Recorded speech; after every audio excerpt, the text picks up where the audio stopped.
కారంపూడి మండలం పరిధిలో ఉన్నటువంటి కాచవర గ్రామానికి సంబంధించినటువంటి దాదాపుగా 300 నుంచి 350 కుటుంబాలు, రైతు కుటుంబాలు వాళ్ళ ఇక్కడ నిరసన దిగడానికి ప్రధానమైనటువంటి కారణం, మేము మా గ్రామానికి సంబంధించి దాదాపుగా 650 నుంచి 700 ఎకరాలు 2007 సంవత్సరం నుంచి 2021 సంవత్సరం మధ్యకాలంలో దాదాపుగా 650 నుంచి 700 ఎకరాలు శ్రీ సిమెంట్ ఫ్యాక్టరీకి విక్రయించడం జరిగింది.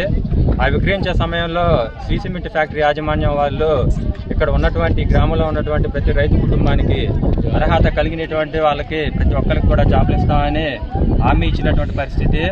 అదేవిధంగా దాని తర్వాత 2022 నుంచి ప్రస్తుత కాలం వరకు కూడా మైనింగ్ స్టార్ట్ అయ్యి దాదాపుగా 5-6 సంవత్సరాలు అవుతుంది. 5-6 సంవత్సరాల నుంచి మైనింగ్ చేసుకుంటూ కూడా వాళ్ళు ఏదైతే హామీ ఇచ్చారో ప్రతి ఒక్క రైతు కుటుంబానికి జాబ్లు ఇస్తామని చెప్పేసి, ఉపాధి హామీ కల్పిస్తామని చెప్పేసి మాట ఇచ్చినటువంటి మాటని కూడా తప్పి వాళ్ళ 5 సంవత్సరాల నుంచి కూడా మైనింగ్ చేయడం జరుగుతుంది.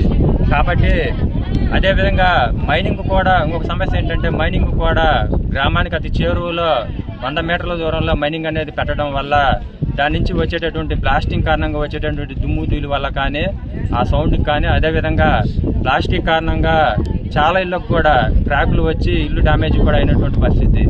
అయితే ఇల్లు డ్యామేజీ కారణంగా ప్రతి రైతులు కూడా ఇబ్బంది పడుతున్నారు.